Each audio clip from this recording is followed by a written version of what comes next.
ACP 2014 के अंदर एक क्वेश्चन पूछा गया है, सॉफ्टवेयर प्रोजेक्ट मैनेजमेंट से रिलेटेड ये क्वेश्चन है और प्रोजेक्ट प्रोग्रेस रिपोर्ट से टॉपिक है ये।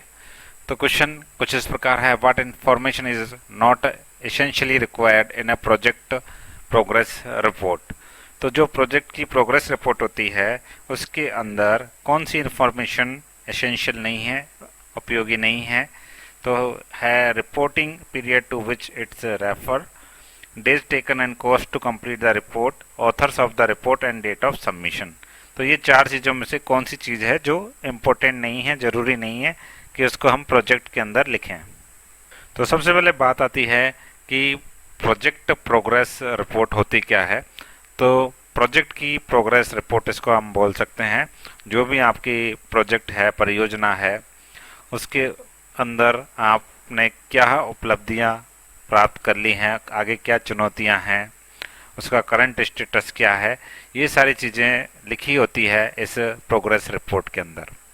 ये प्रोग्रेस रिपोर्ट जो भी स्टेक होल्डर्स हैं, यानी कि ऐसे लोग जिनको उस प्रोजेक्ट से कुछ ना कुछ लाभ होने वाला है, उनके लिए निर्णय लेने में बहुत ही उपयोगी होती है ये रिपोर्ट। तो मैंने यहाँ लिखा भी है, यह रिपोर्ट किसी परियोजना की प्रगति, स्थिति और आने वाली चुनौतियां और उपलब्धियां दर्शाती है, जिससे हितधारकों को निर्णय लेने में मदद मिलती है।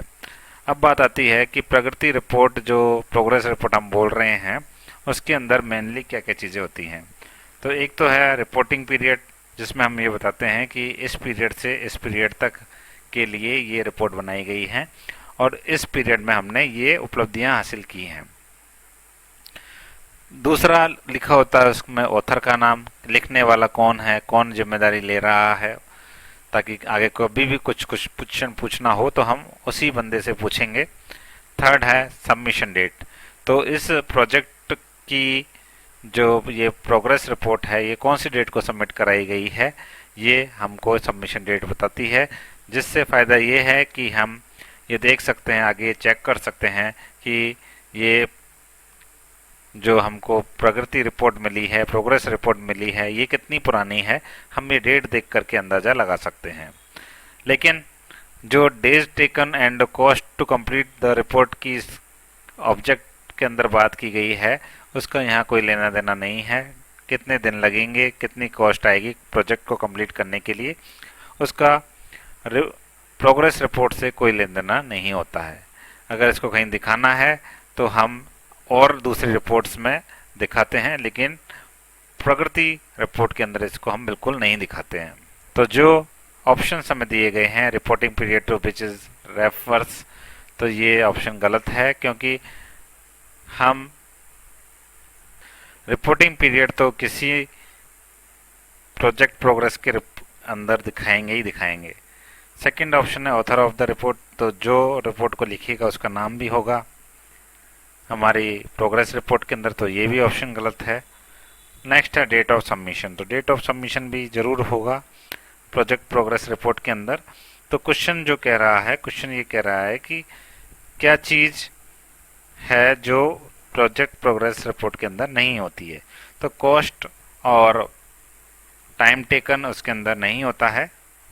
कई बार क्वेश्चन इस तरह से भी पूछ लिया जाता है, निम्न में से कौन सा तत्व प्रोजेक्ट स्टेटस रिपोर्ट का हिस्सा नहीं होता।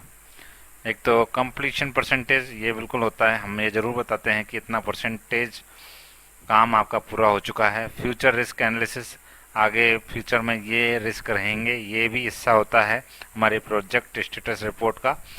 इंटरनेट बैंडविड्थ यूजेज, इसका कोई लेना देना नहीं है कि आपने कितना इंटरनेट यूज कर लिया, क्योंकि ये थोड़ा टेक्निकल विवरण है जो कि हम प्रोजेक्ट की प्रोग्रेस रिपोर्ट में बिल्कुल नहीं दिखाएंगे। नेक्स्ट है प्रोजेक्ट माइलस्टोन्स, तो ये भी हमारा प्रोजेक्ट स्टेटस रिपोर्ट में शामिल होता है। जो शामिल नहीं होता है वो है इंटरनेट बैंडविड्थ यूजेज। तो क्वेश्चन का आंसर बहुत ही क्लियर है, days taken and cost of completion, ये जो है ये ऑप्शन अनिवार्य नहीं है किसी प्रोजेक्ट प्रोग्रेस रिपोर्ट के अंदर।